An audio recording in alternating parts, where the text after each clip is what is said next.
Okay, welcome back to the podcast. This is episode number 21 of the SARGEinc Podcast. But for all intents and purposes, this is just episode number 1. This is my first ever episode that I'm putting on video. I did make 20 previous episodes a couple years ago that are going to be my audio-only feed on Spotify. There's no reason to delete them, even though they're probably cringy now that I've gotten a little older. But with that being said, welcome back. Welcome back to the podcast. If you listened to any of those previous episodes, I appreciate it. But this is the new and improved SARGEinc Podcast. This episode is just going to be a solo episode. I'll probably have more solo episodes moving forward. But the reason I am restarting this podcast is actually to have on guests. I think it'll be a little bit more interesting. Obviously, I am not a real celebrity. I'm a fake YouTube celebrity. Please like and subscribe. And also follow us on Spotify. And I am going to be limited with who I can get as guests. I'm going to get my friends on. And we're going to discuss, things. Obviously, this channel has been a van life channel. So maybe I'll talk about travel. But I am interested in talking about current events, which is what this episode is going to be about. Obviously, here in Canada, it's been pretty chaotic. There has been a lot of goings-on in Canadian politics. Actually, there's been a lot of goings-on in American politics, which have greatly impacted Canadian politics. And we're going to get into that. But again, I just want to talk more about this podcast. So originally, I had filmed 20 episodes, hence why this is episode 21, but ultimately just number 1. But I had filmed 20 episodes. I had a few interesting ones. I had my buddy Dustin on, who I really do want on as guest number 2. He'll be back by popular demand, because I do have a fan. I'll call him a fan. He's a friend of my sister's, but he is a fan, Brian. And he liked Dustin being on the podcast. And Dustin has been very injury prone. So we did a good episode where we talked about all that. But I would just like to have Dustin on. So he's going to be guest number 2. And then after that, we're going to be off to the races. But in some of my previous episodes, I did talk to my sister. She'll be on. I think we're going to talk about her degenerate wrestling fandom. My sister is she's a relatively successful person, way more successful than me. She is a nurse, but she's a degenerate wrestling fan.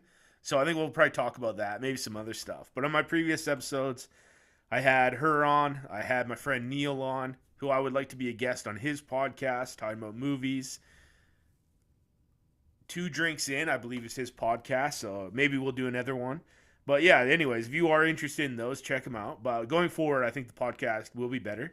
I am a better orator now than I used to be. I have not actually done a podcast since then, so I just assume I'm going to be better. But confidence is key, so we're just going to roll with it. So, yeah.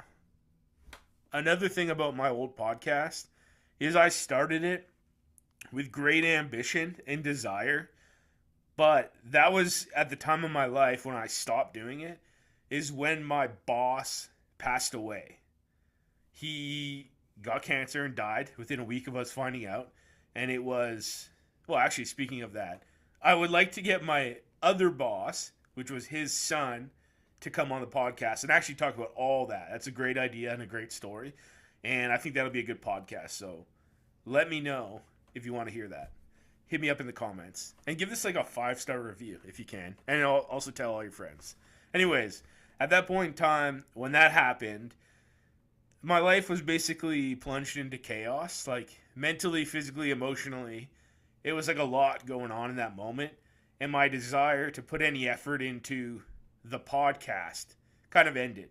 And I also wanted to put all the extra effort I did have into my YouTube videos. And now that I'm moderately famous on YouTube, I got 1,850 subscribers. That was, I guess, the right call, as I should have done that. Grew my YouTube channel. But now that I've done that, I would like to go back to the podcast, because I'm a big podcast fan, and now I just have more time, mental capacity to do this now. And ultimately, I'm not going to guarantee I'm going to be able to pump out an episode a week, which would be the goal, essentially. I would like to make one YouTube video and one podcast every week, which is probably an unattainable goal until I can quit my job that I just got. I've been working for, well, this is week number 3, but the last 2 days have been sort of half snow days. So I've done I can't even call them full days of work. Anyways, until I can quit my job and not work and only make content, I cannot promise a podcast and a video every week. But essentially, a podcast or a video every week. And then the weeks that I could make one of each would be ideal. That's sort of the way I'm thinking about it. I'm also trying to do some live streams. So those are all the things that are going to come up with this new and improved podcast. So, yeah, I don't really know if you want to hear things, what you want to talk about, people that you would like me to have on. If you know anyone that also has a podcast that we could cross-promote, I would be into it. I would make a fantastic guest on somebody else's podcast. Obviously, I have a lot of things to say. I have done a lot of things in the last year, 2 years, year and a half, and then obviously previously before that. But I'm down to talk about my travels. I'm down to talk about politics. I'm down to just talk shit. I'm really down for anything, and that's kind of what this podcast is going to be. If there's something to talk about, we'll talk about it. If there's nothing to talk about it, we'll talk about nothing. And that's just how it's going to be on the SARGEinc Podcast. But today, I would shop the name. That is not a set in stone name. I think it's just the easiest thing.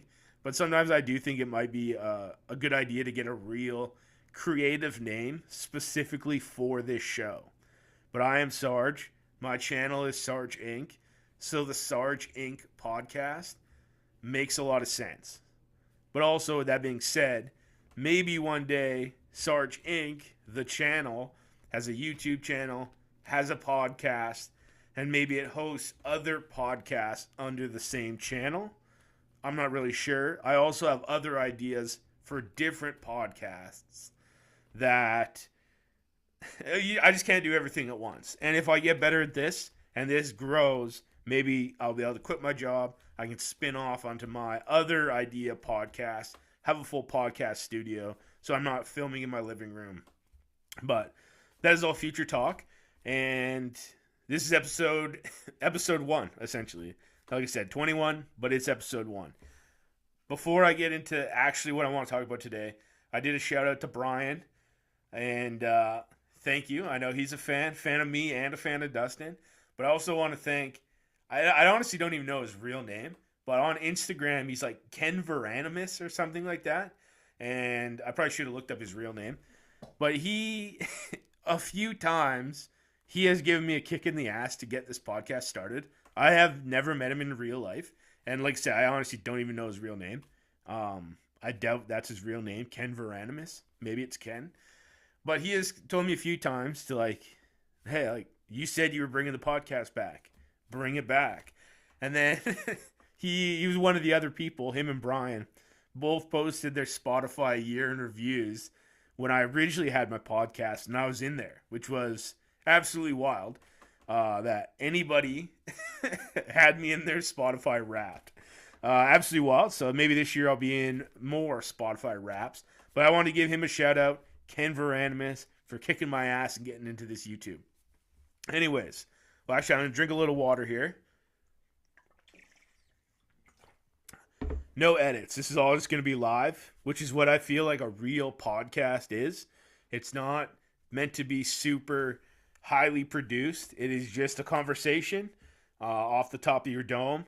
And if my dog barks, my dog barks. If I got to get up to let him out, let him out. If I got to drink, I got to drink. It doesn't really matter. Although I am sober.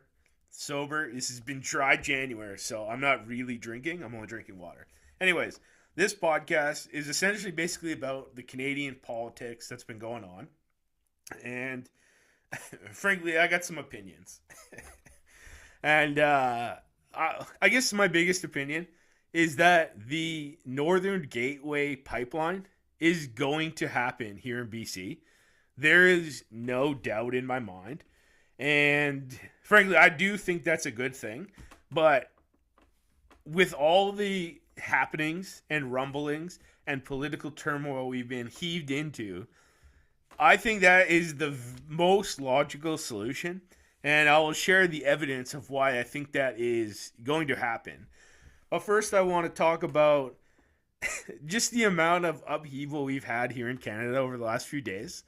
Because Donald Trump introduced his tariffs, which have actually now been postponed, I believe is the word.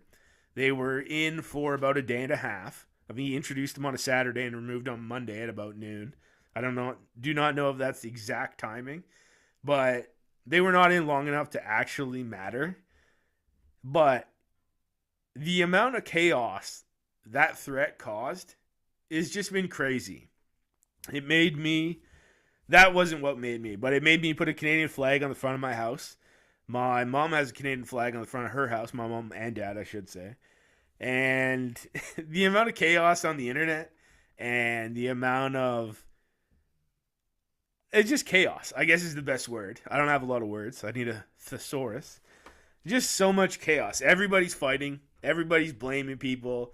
Everyone's trying to dunk on everyone. All the Americans are talking about Canada being the 51st state. And then when there's a deal, they're dunking. It's just like, it's just so toxic. And then there's so much like defeatism here in Canada. Like Trump said something mean and we just got to give in and roll over and die. And it's the end of the world. And it's just been crazy. And it does kind of remind me of the COVID pandemic, the beginning stages, when there was just a little bit of uncertainty. Maybe there was a lot of uncertainty. And it was just chaos. And people do not handle chaos well at all. It's crazy.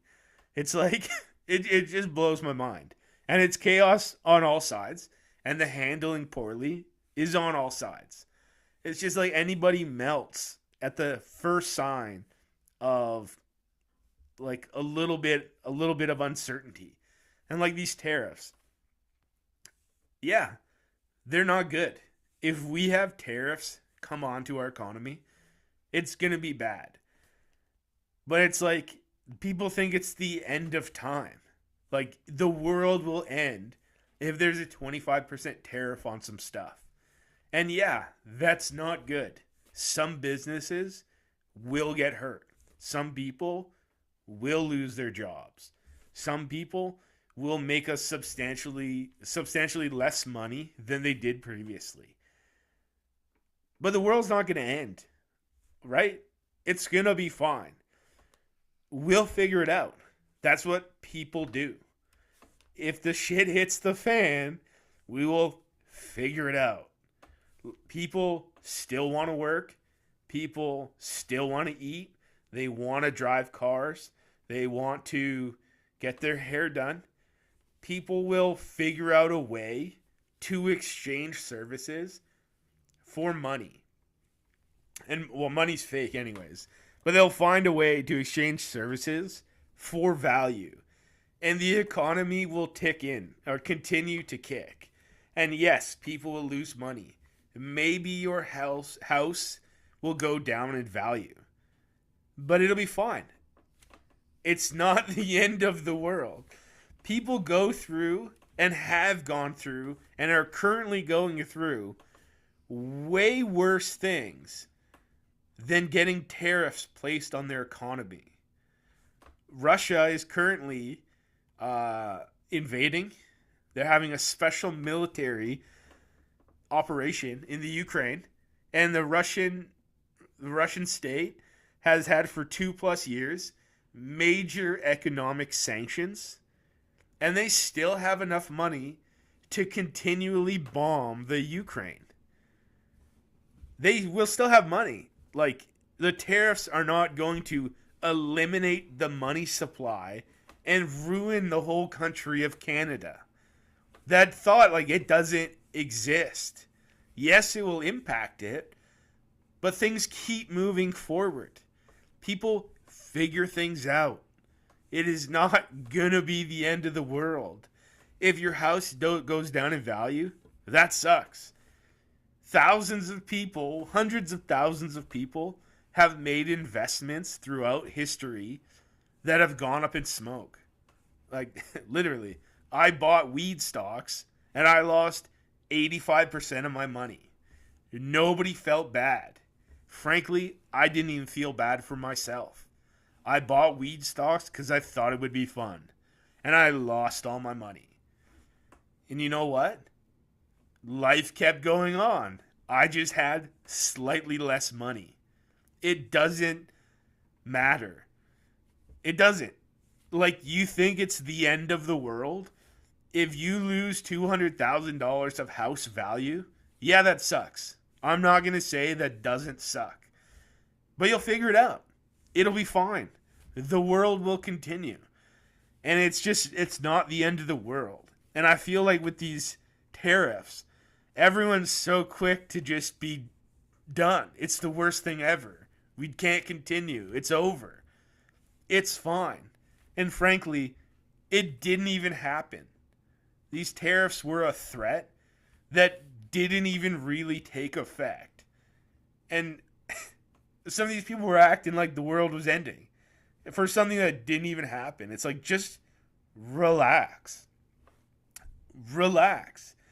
Give yourself some time to breathe. Things will get figured out. It might be short. It might be long. Things will get figured out. Like, I know you don't trust the politicians of your country, and to a certain degree, rightfully so. But just relax. Give things time. Things get solved. It's just, I don't know. It's just crazy how quickly everyone is to just be over it. Like, it's the worst thing that's ever going to happen. It's like, it's not. People have fought for this country. They died for this country. There's people all over the world going through so much worse stuff. And people just, I don't know. It's just the reaction to it is crazy.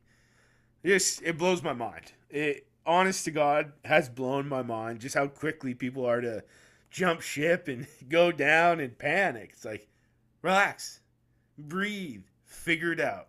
We will figure it out. It might suck. You might get affected. Hey, I got laid off. My boss died. I found out my boss was sick. He died in a week. You know what happened? I lost my job. And then you know what I did? I figured it out. You know? You will figure it out. If you lose your job, you will find another job. It might not be quick. It might not be smooth. But you will figure it out. You will figure it out. Everything will get figured out. And if your whole life can be ruined by one person's swipe of a pen, you need to figure out your own shit. You do. Like, if you can lose your job because one guy can write something on a piece of paper and that ruins your life and you run out of money immediately, you gotta find a way to have some money. Spend less. Sell your car. Drive a shitbox. Get a smaller, crappier apartment. Like, figure it out. Like, you can't be paycheck to paycheck and just blame the government. Like, you have to find a way to have a leeway so if somebody does something that you don't agree with, it doesn't totally ruin your life. Like, you gotta, like, put yourself in a good situation. You know, like, I was not rolling in dough. Like, absolutely not. And then my job was ruined. And it's like, man, if I had even a tiny bit of money, this would have been so much smoother. So much smoother. And as somebody that lost their job and continued to live, I learned how to be broke. It is possible to live broke. It is possible. Well, like, you don't need to eat anything fancy.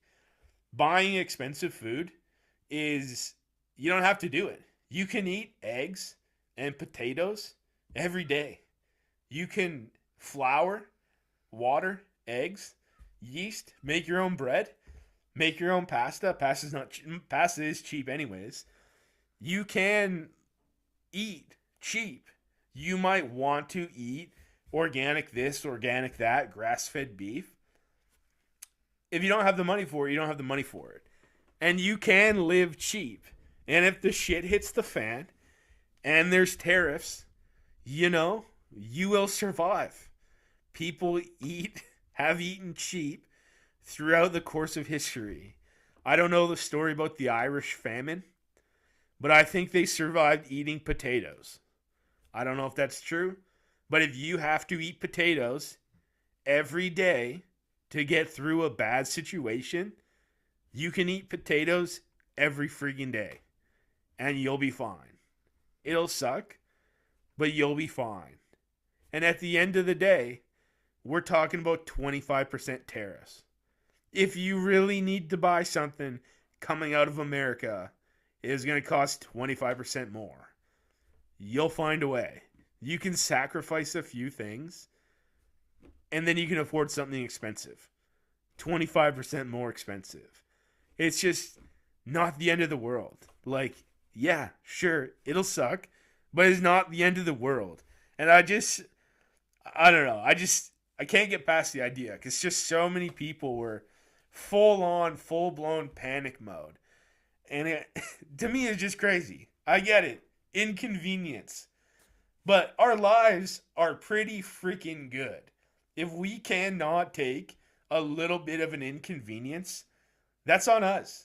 It really is. Like, you just have to be ready to be inconvenienced. It's not the end of the world. I know, like, when I'm driving to work and I have left 0 minutes extra to get to work, and then there's a traffic accident that blocks my way, and I'm late, and I'm really fucking pissed off because I'm going to be late. It's like, oh, I could have easily left 5 minutes sooner, and this is a non-issue. If I was prepared to be inconvenienced, mentally ready yourself to be inconvenienced, and the inconvenience isn't a big deal. And I don't know. We just got to toughen up. That isn't a generational thing. That isn't, well, it's sort of a generational thing. But people of all ages were just ready to, like I said, throw in the towel. Like their life was over because of some tariffs. It's like, figure it out. It'll be fine. You have a roof over your head. And if you run out of money, you'll find another roof. If you have no money, find a roommate. Dustin, guest number 2 on this podcast, he's looking for a roommate right now in Langley. Look him up. You'll figure it out. It's just not the end of the world. It's just not. And anyways, I gotta stop complaining about that. I think it has passed. And that's one other thing. The amount of YouTube videos and posts on X about tariffs that never even happened is staggering. Just so many videos, so many posts, and it's just fueling the fire of fear. And I guess ultimately that's what this podcast is doing. Although I'm trying to fan the fire out, calm everybody down. But just the amount of media space, the amount of airtime dedicated to tariffs that didn't even happen or barely even happened is just truly astounding. You know, it's crazy. Everyone has an opinion, including myself. I'm opinionating right now. But everyone has opinions, and a lot of them are not good. And a lot of their opinions are literally just meant to inflame you. So it's like, listen to it. Yeah, maybe they have a point, maybe they don't. But they do provide you with information. Information is good. Take that information. But you got to ignore the noise, which actually will bring us back to the Donald Trump point of this whole thing, is you got to ignore the noise. All this tariff talk it's just noise. It is intended as a threat to throw you off.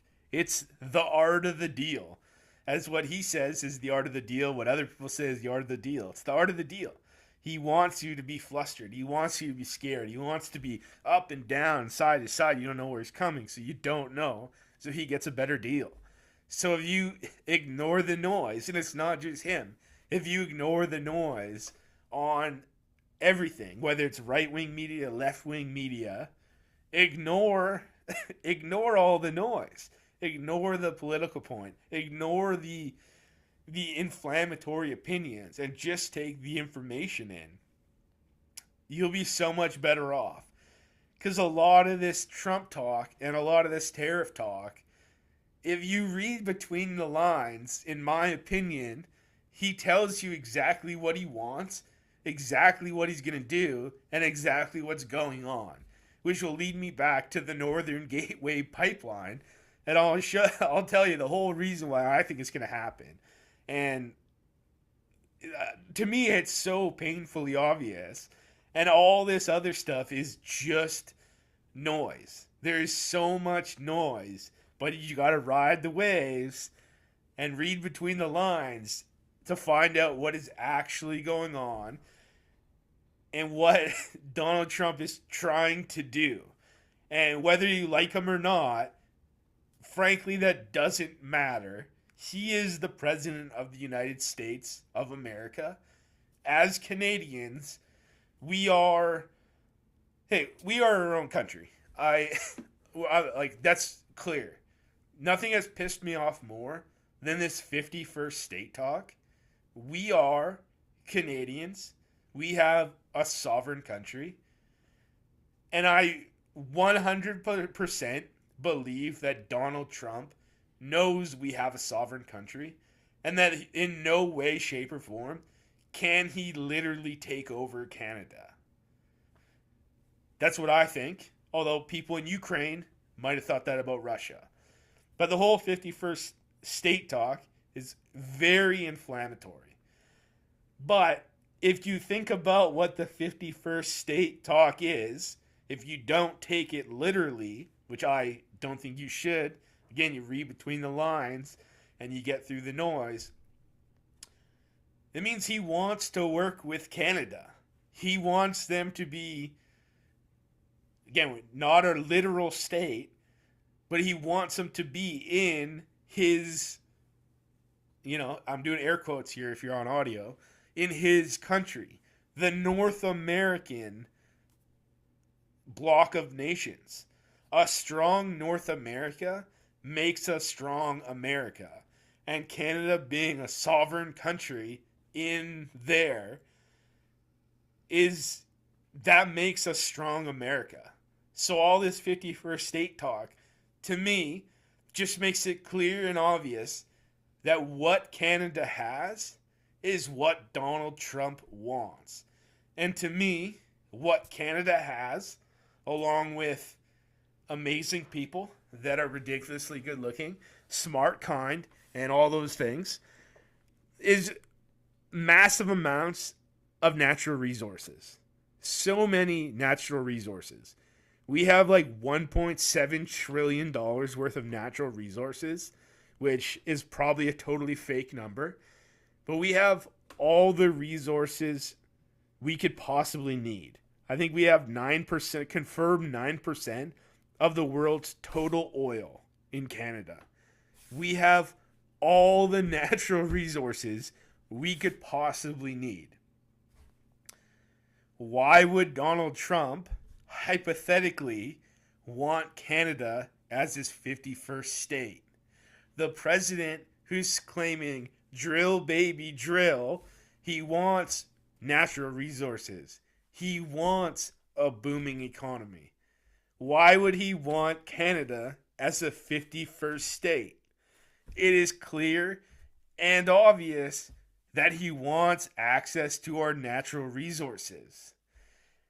As Canadians, he can't take them. He needs to work with Canada to get those. It is a business relationship. A business relationship that can benefit both countries. And both countries, look at a map. We both need each other. There's no way around it. We have to work together. maybe more so than any other two countries in the world. And we have what they want, and they have what we want, which is money. They have so much money. They got the biggest market in the world. We're a tiny population. We need their money to fuel us. We do. We can't, by geographical region, whatever, by geography, they are far and away the easiest trading partner and theoretically the best trading partner because they have more money and they consume more than anybody else in the world. And they're at our border. So we got to figure out a way to do business. We got a guy that wants what we have. They have money. We have what they have or what they want. Like, how do we not find a deal here? There seems like a deal that can be struck without us getting taken over by the largest army in the world. Is that a crazy thought? I think it's friggin' painfully obvious that that's not a stretch of the imagination. And if, pardon me, I had another drink there. And if you look at what some of these politicians are saying, I'll use my laptop here. Technically not a laptop. We have a JD Vance tweet here that I'm just going to read. It's actually a response to one of his own tweets about spare me the sob story about how Canada is our best friend, in air quotes. I love Canada and have many Canadian friends. But is this government meeting their NATO? Oh my God. I really should learn how to read before I try to read on camera. But is the government meeting their NATO target for spending? And are they stopping the flow of drugs to our country? That's what JD Vance says on Twitter. And then if we go to a Danielle Smith, who is the Premier of Alberta, which we'll talk more about this as we go. But a Globe and Mail article, Danielle Smith proposes joint Canada-U.S. military base for the Arctic security. So we have two politicians, one from Canada and one from America. The one from Canada is the one that's sitting within the province with all the natural resources. They got the oil and gas. I think she might have inside knowledge on what America is actually trying to get out of this deal. So what she says is she's proposing a joint Canada-US NATO base in the Arctic. Canada owns the North, but we don't have the ability to protect it. We're small and we do not have the money to forcefully impose our will in the Arctic. We don't. Right? We don't. So, if you look at that, and then you look at what J.D. Vance says, he talks about fentanyl going into the border. Talk more about fentanyl in a minute. But he says, are we funding enough for NATO? Are we spending enough on a military budget? This is pretty clearly about military spending. And why do they want us to spend? To protect the Arctic. Danielle Smith literally just said that. Joined military base in the Arctic to protect Canada's north. Why is the north important here? The Northwest Passage. Not only is the north important for the Northwest Passage, it also has all the resources in the world. And we own the north. Canada owns the north. We have all the resources in the world, and we are the ones with the access to the Northwest Passage. If you do not know what the Northwest Passage is, it's a theoretical trading route in the north of Canada. It goes up by Greenland. Greenland, what is Donald Trump saying about Greenland? He wants Greenland. He wants Canada. Arctic, Greenland, Arctic, Canada, Northwest Passage goes up by Greenland and then through some of the islands by Baffin Island in the Arctic territory, and then you're on the other side of the world. It beats going through the Panama Canal. It is the shortest, fastest trade route, I believe, between Europe and, well, I guess the west coast of Canada. It is a tremendous trade route. And that is going to be opened up due to climate change. Climate change is here. Climate change is real. Climate change has happened, and it is happening.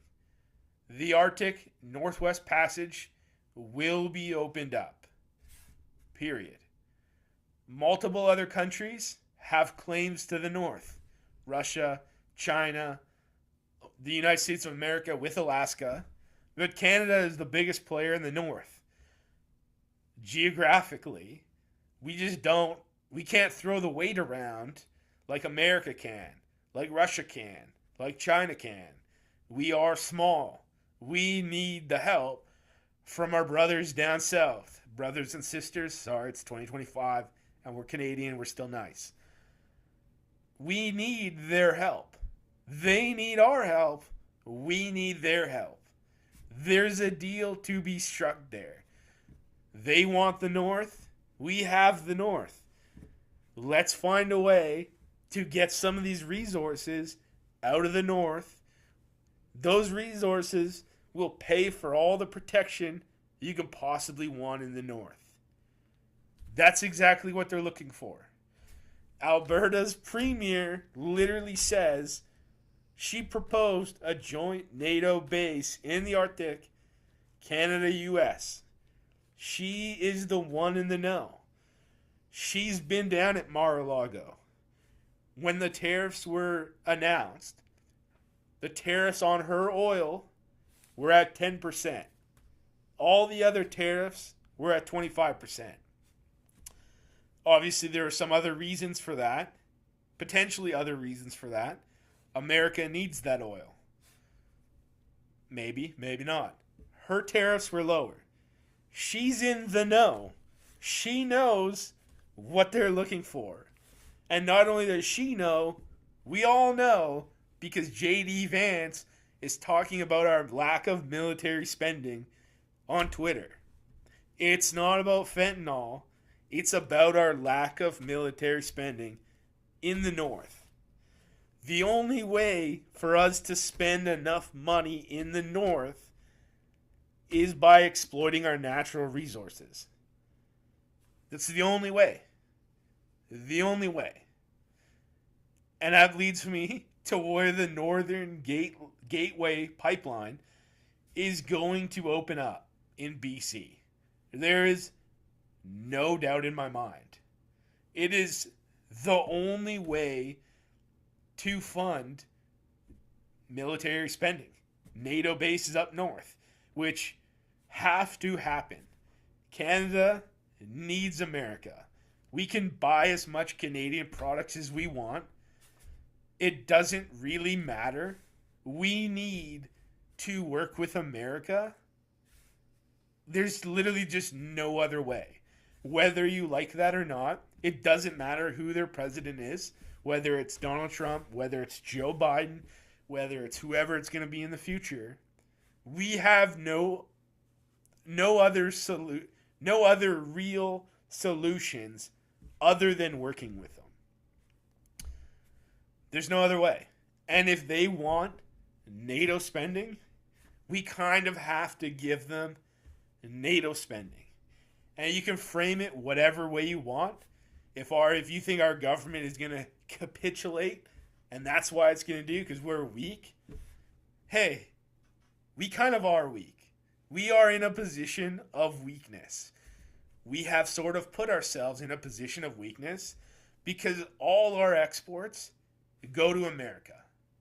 They do. That puts you in a terrible position.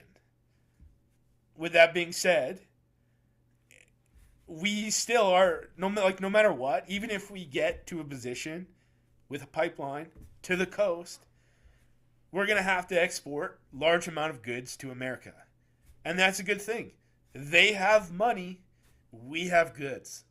Let's sell them our goods. We all this talk about us being friends. Sure, we can be friendly. We got to remember we're in business together. We are business partners. They are not our friends. We are not their friends. We are business partners. Show me the money. We have to give them something for their money. And they'll give us their money for something. It's a relationship that goes both ways. And it is good for both parties. So we have to work with them. We have put ourselves in a position where all our natural resources can only be exported to America. We're cooked. Like, there's no other way. Like, we don't have any solutions. It's great we want to sell stuff to China or Vietnam or Japan, but we just don't have that as an option because our only pipelines go down south, which is not a good position to be in, which leads me to the Gateway Pipeline. I was reading an article, which I honestly don't remember who posted it. I was reading on Twitter. And actually, I will say, if you go on X is the only place to get the real news. But when you're on there, it's going to be really triggering. There is so much toxicity, and not only toxicity, and there's toxicity about this, toxicity about everything. There are videos of people dying, very graphically. There is so much on X. You have to weed through the nonsense to get through to the real news. But it is the only place to get real news. So I'm going to go back on my tablet here. Canada, natural resource wealth, 1.71 trillion. I read that slide. So this is some quotes from David Eby, our premier here in BC. I did not vote for him, but he is our premier. I didn't vote. I think I was on vacation, actually. I was on vacation, then I got home. They're like, oh, there's an election in 2 days. Like, dude, I've been on the... I don't even know, what is... I don't even know what is a topic of conversation in our politics right now. I'm full on vacation mode. I've been in Saskatchewan. I have no idea what we're even talking about. So anyways, that's bad on me. I am a guy out here talking about politics. An election I didn't even vote on. Anyways, I'm going to read his article. I think it was a CTV article. If I find it, I might link to it in the video. But either way, I read this on Twitter. I'm going to try reading this again with less errors than last time. We understand now very clearly the president's intention, which is to make Canada 51st state. And we know that our best defense against that is a strong economy where we can stand on our own 2 feet here in Canada and British Columbia, not dependent on a single person in the White House and the whims that may come from that.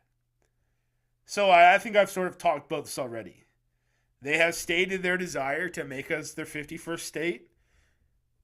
If you want to take that literally, take it literally. If you want to take it figuratively, take it figuratively.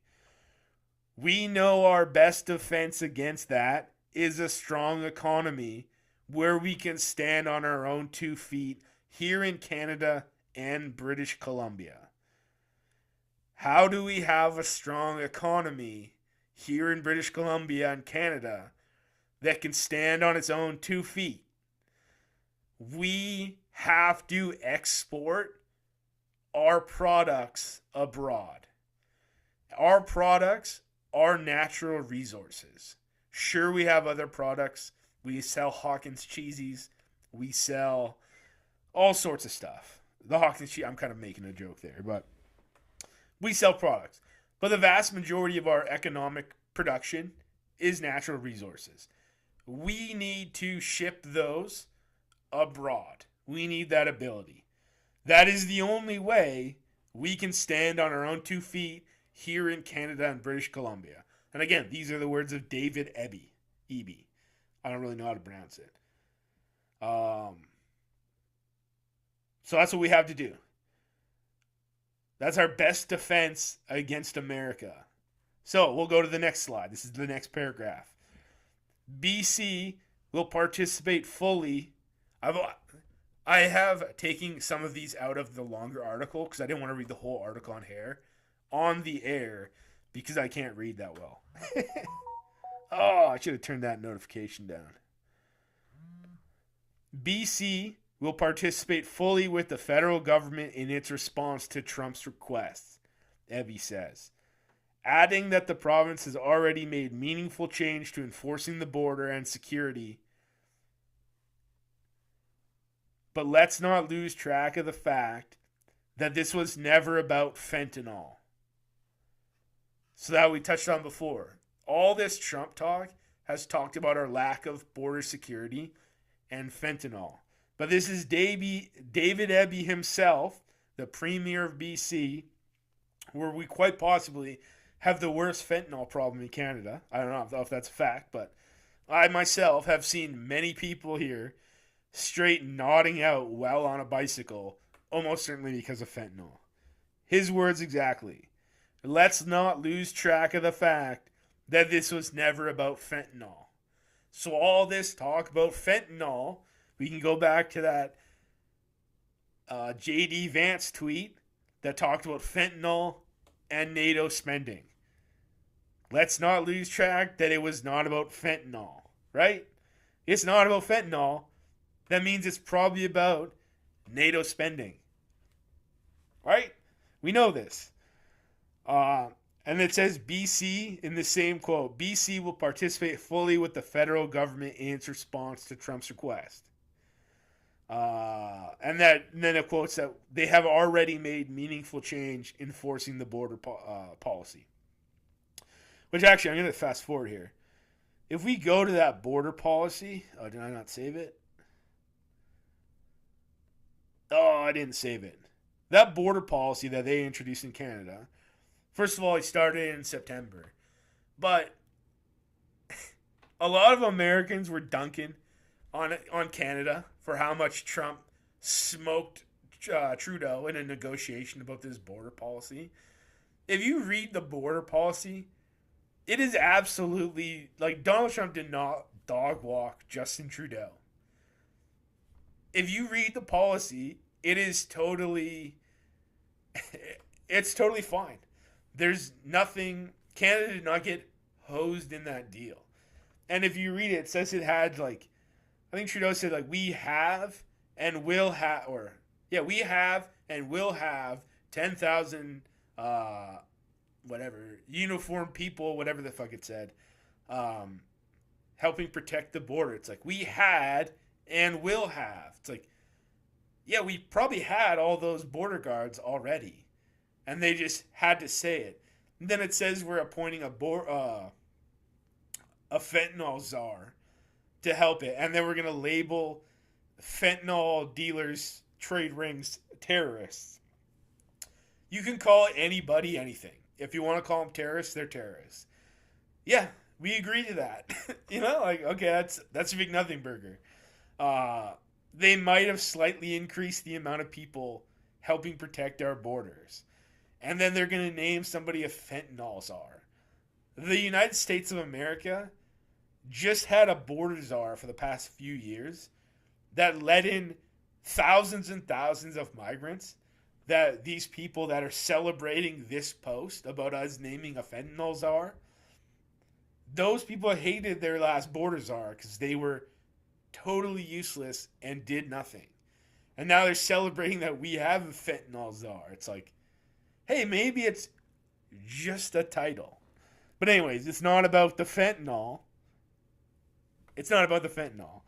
So, also in that deal, I think it did say we're going to use some helicopters and some more technology to help watch the border, which is probably good.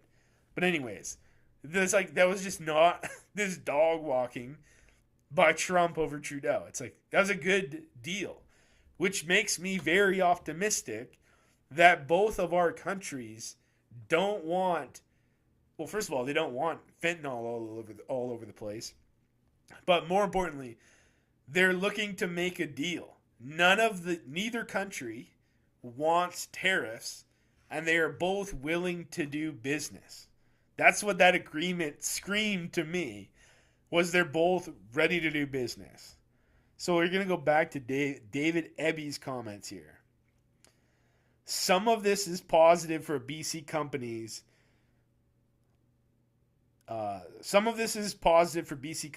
To be looking at customers overseas, to be finding those customers and trading with them, even though that there's some short-term pain and inconvenience and logistical problems to solve.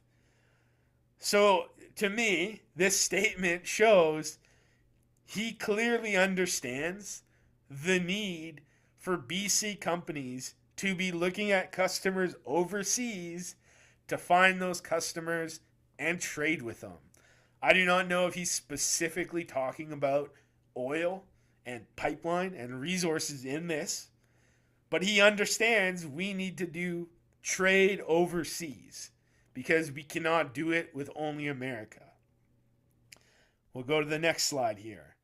Some of it is bad news. An already threatened forest industry hurt by softwood lumber tariffs and low prices, forest fires, and pine beetle. The reality of the impacts of decisions made by forest companies in this moment that they don't really know whether to put money in or how to invest. This is a long quote. I didn't really need to read all this. Or whatever they should invest and where they should invest. And so our goals for industries like forestry, mining, energy, and others, as well as manufacturing, will be there to support them, to find those overseas markets to ensure that stability. Again, I read a huge quote there, but it's the last part that matters. Our goal is for industries like forestry, mining, energy, and others, as well as manufacturing. We will be there to support them, to find those overseas markets to ensure stability. That sounds like a guy that wants to do trade overseas with our natural resources and have manufacturing in BC to support that. And if you think about it, that makes exact sense with everything I've been saying.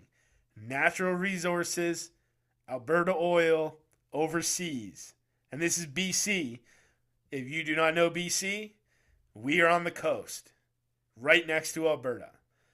BC, Alberta, Saskatchewan, Manitoba, Ontario, Quebec, and then some more provinces east of that.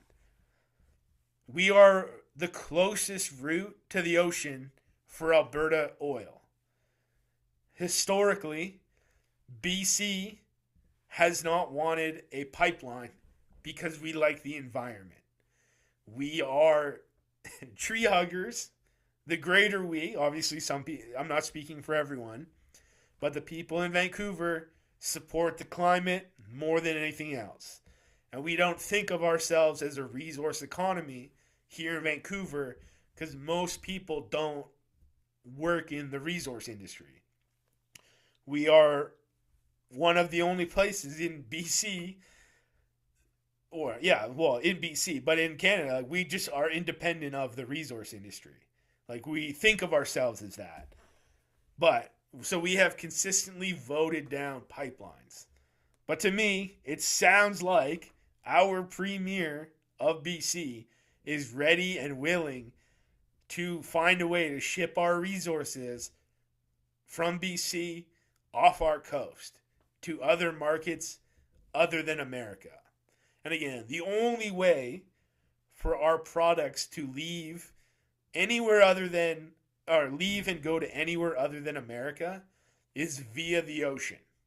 That's the only way, because America is the only country next to us. So, again, that's exactly what it sounds like to me. So that's that. Go to the next slide. Eby says his government. So again, this article was in response to some of the tariffs. Eby says his government has already identified a list of projects amounting to 6,000 jobs in BC, with particular attention to more rural and remote communities that are more likely to be affected by tariffs. He's looking to create jobs in BC with particular attention to more rural and remote communities more likely to be affected by tariffs. Oh, did I skip one over? Yeah. So, that to me sounds like a guy that is ready and willing to accept the Northern Gateway Pipeline. The North Gateway Pipeline, I believe, comes out through Kitimat. I got to bring up a map here. Bear with me here. I saved a bunch of slides on my tablet so I could use my phone to record this video. And then I realized I did not send all of the ones I needed. So the Northern Gateway Pipeline, construed earlier, years ago, came out of Brunderheim, which is just northeast of Edmonton, through Fox Creek, Grand Prairie, through Bear Lake, Fort St. James, Burn Lake, and out to the coast at Kitimat.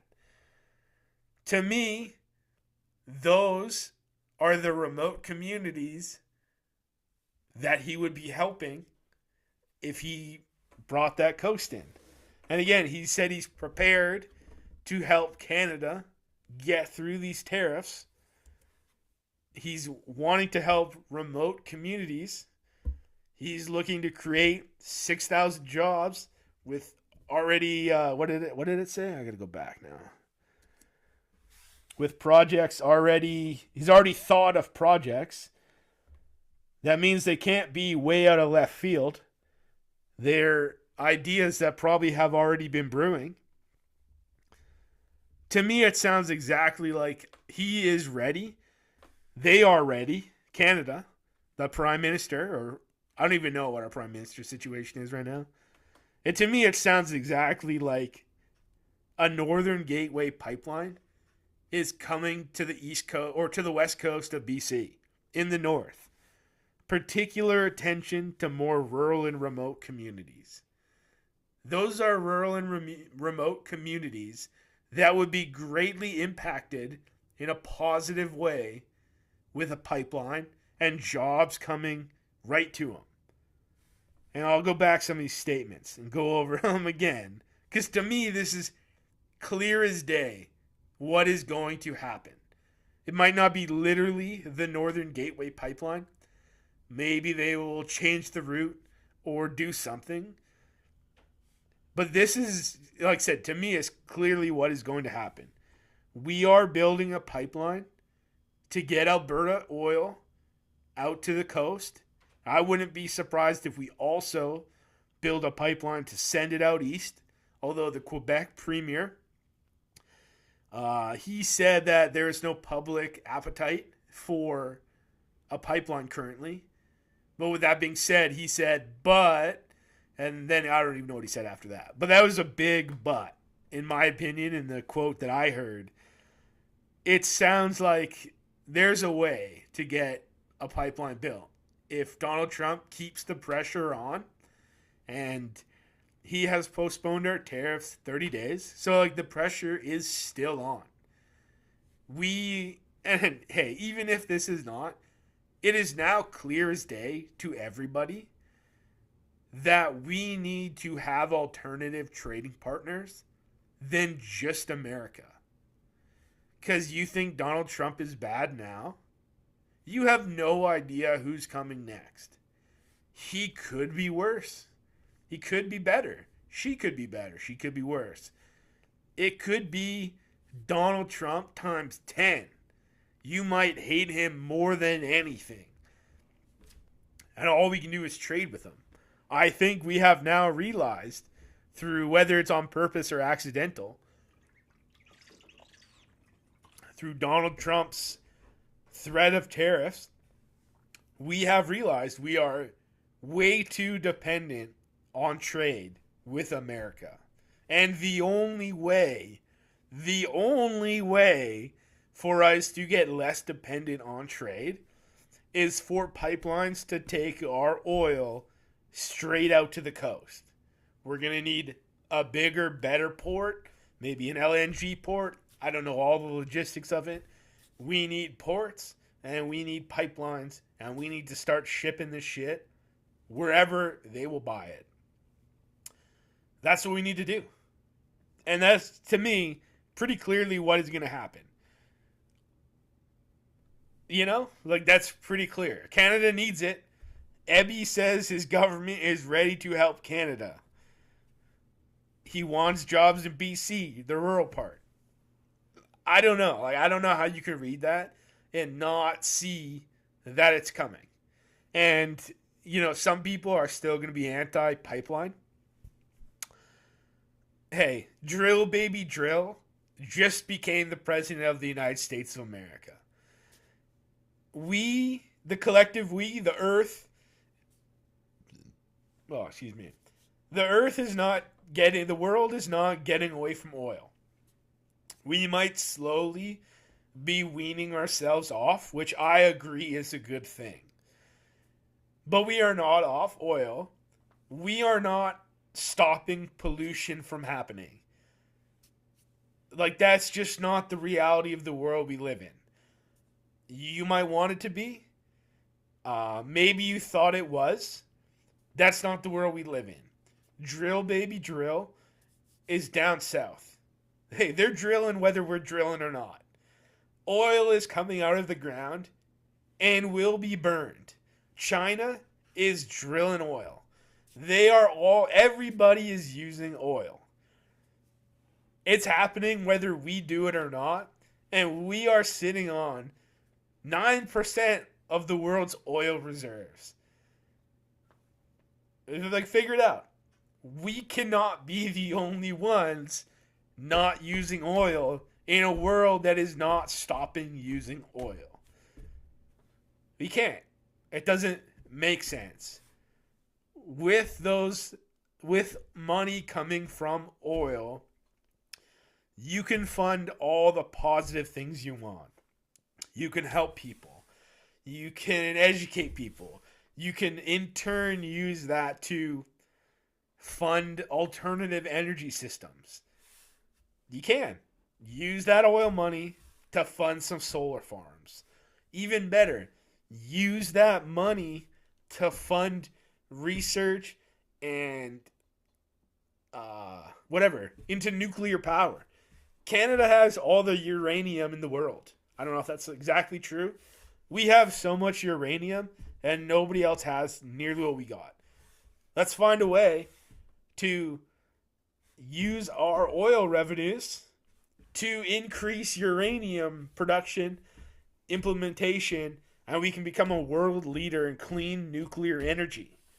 But the only way we can do that is via revenues from oil. The only way. And to go back to what I was talking about, the North, NATO, the only way we can fund the NATO to a high enough degree that'll keep our neighbors down south happy, again, we need to keep them happy. It's the only way this works. Unfortunately. Or fortunately, depends how you look at it. It's the only way it works. The only way we're going to get another, I think they keep saying 2% of GDP. I do not know what our GDP is, but I believe we fund just over 1% of our GDP. We have to double, at least double, our military spending to hit that 2% goal. And in my opinion, a lot of this other tariff talk on these other countries is to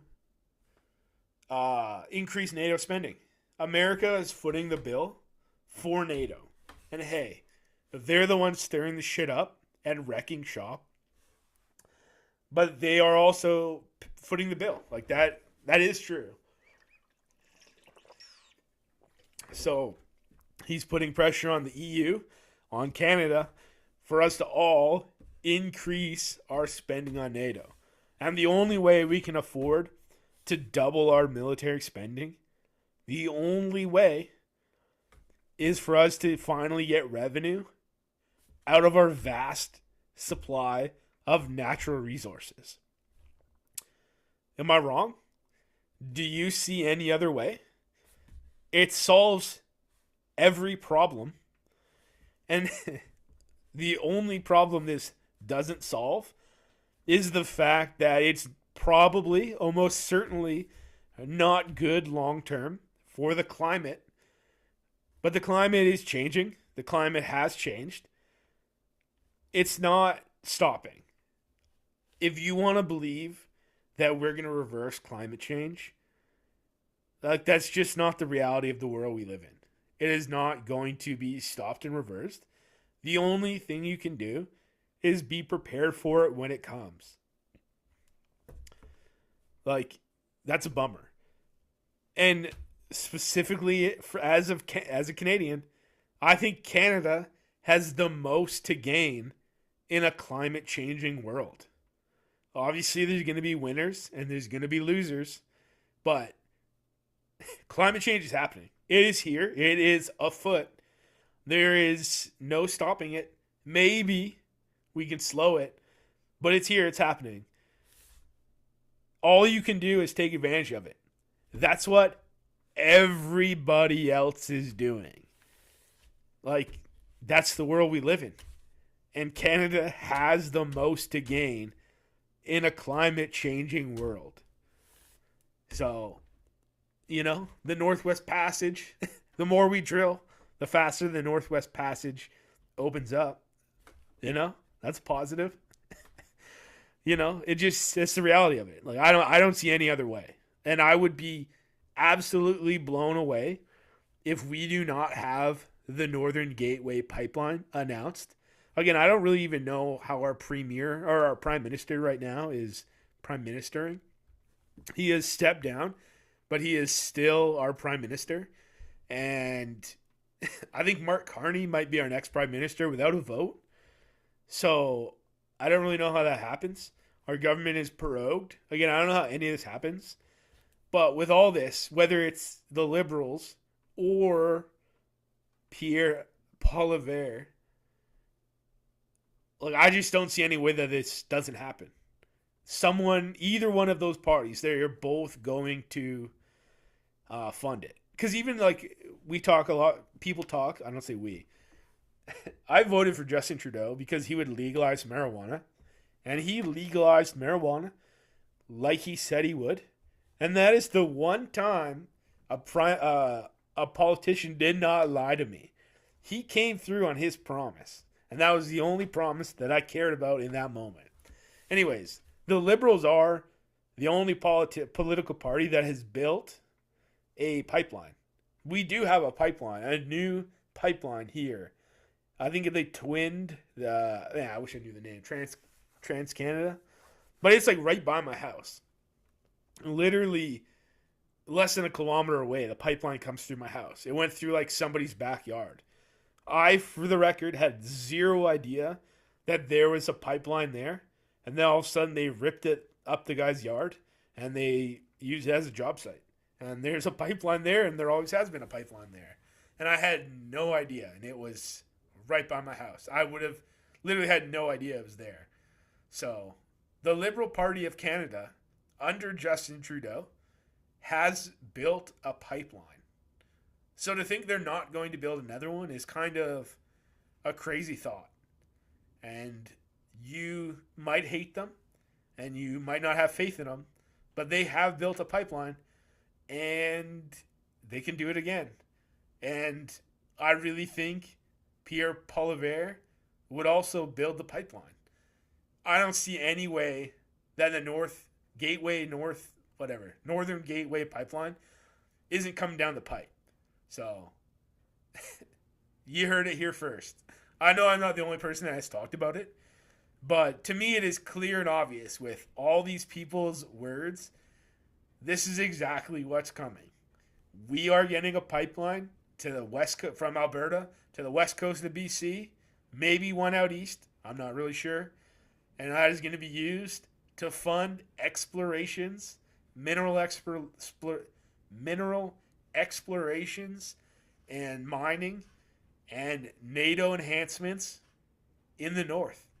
I think probably, I don't know exactly how those NATO enhancements will be, but I wouldn't be surprised if we end up like having to build a bunch of icebreaker ships, which are going to be really friggin' expensive. They are. The only way to fund them is to have oil and gas revenue. It's the only way. And if we do not play ball, America might take us over. So it's easier just to use America as a political shield. We were forced into having a pipeline. You know, if you are pro-climate, you use the Americans as a shield. Part of why I think Donald Trump is being an asshole is because he's totally prepared to be the asshole. He wants to look like the bully, so Canada has somebody to blame. Politically, it might be unpopular here. If you can blame somebody else, that's what you do. That's politics, baby. And that's what they're going to do. They're going to use America, and America might be... they might all be working together already on this, and that might be their plan. This might not really be retaliations. This might be the plan going in. Hey, I'm going to play bad cop. You play good cop. You figure it out. You know? It looks like it's Canadian resilience project, but ultimately, they just want more pipelines. They'll blame them. And I think it'll be good politically.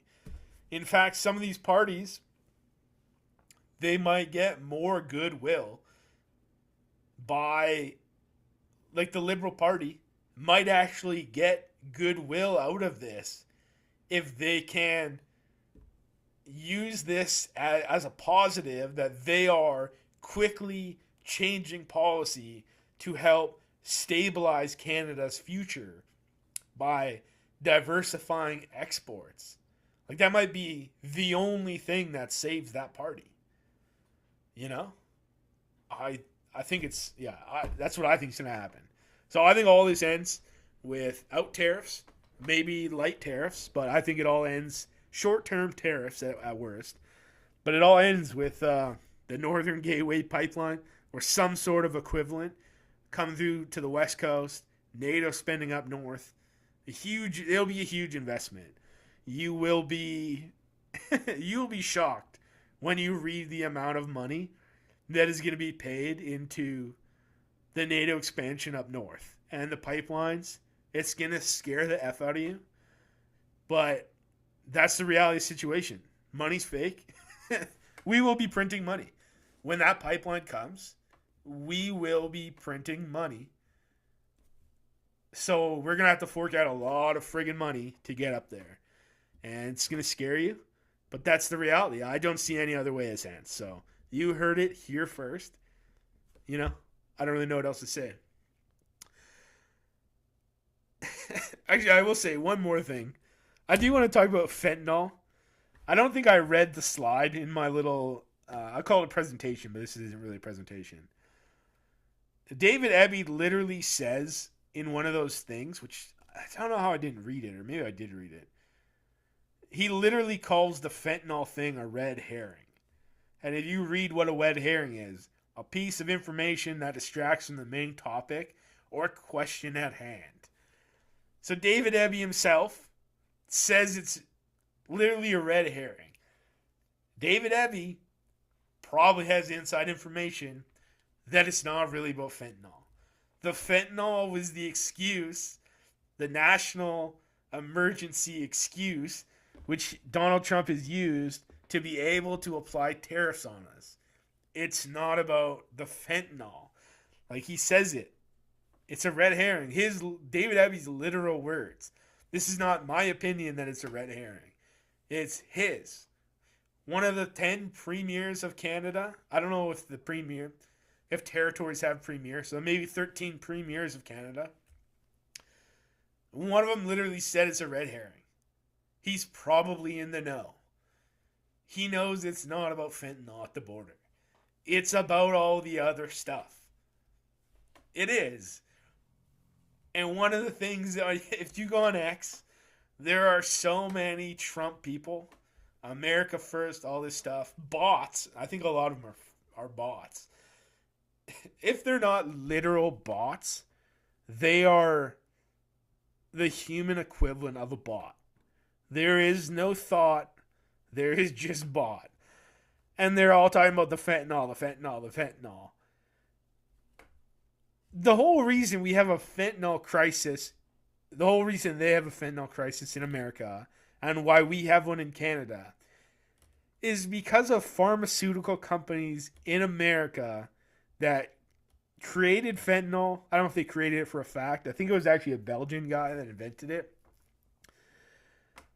But they sold fentanyl to anybody that wanted it. Anyone that had a slight bit of pain, they willy-nilly just gave fentanyl to anyone. Same with all pain pills. America hooked their population and a lot of places, people all over the world, on pain pills. That's the whole root cause of the goddamn fentanyl crisis. I don't care how many pounds come across the Canadian border. The whole fentanyl crisis was created by pharmaceutical drug companies in America. Like, don't forget that. So when you're dunking on Canada for having a lax border, just remember, you guys, if anyone is lax, is your pharmaceutical drug companies in America. Like, don't forget that. Don't. It drives me crazy because I know, as per everybody, it's not about fentanyl. Fentanyl is a red herring, and that red herring was spawned by goddamn pharmaceutical companies. But I will say a lot of the people that are pro-Trump are also anti-pharmaceutical company. And, yeah, one of the things about Canada, too, is, well, everything's divisive, right? And then there's a lot of people that are like, we're like, oh, Canada first, let's buy Canadian products. And they're like, no, I would never, that's not capitalism. It's like, the whole Make America Great is about buying American stuff, making everything in America, kicking out everybody that's not American. And now when we say buy Canadian products, those same people that are like pro-Trump Canadian MAGA people would never buy a Canadian product. It's like, it's literally the same thing, except it's your country. And they're just so anti because they feel like they've been alienated by their own government. But a lot of it was like the trucker rally. And now they're like, oh, I would never support whatever our country's doing because they didn't support us at the rally. It's like, hey, man, you were right. You were ahead of the time. People are now finally ready to put Canada first. Don't now change your mind and fight with them. Move forward. You were early. Fucking run with it. Just go with it. They're now on your side. There's now political will in this country to do things. We might get that pipeline built that Albertans, that some people in BC here have been begging for years. And now, like, we might be on the brink of it. And now they're ready, like, man, we should have done it 10 years ago. It's like, yeah, we should have. But now we're going to do it. So, like, be happy. Let's go with it. The best time to plant a tree was 20 years ago. The next best day is now. Don't, like, you can't look backwards. You got to look forward. And we're on the timeline of a country. It's not about me. It's not about you. It's about the country. This country has been here from 1967. They don't work on your timeline. They don't work on my timeline. They work on their timeline. And things eventually get done. And if the time is changing, go with it. Don't then, like I said, don't just fight for the sake of fighting. Go with it. just go with it, Like, we got to stop fighting. We got to stop fighting. Yeah, it's dumb. This whole thing is like, even the border thing about Trudeau and Trump. It's like Trump, every American's like, oh, Trudeau caved.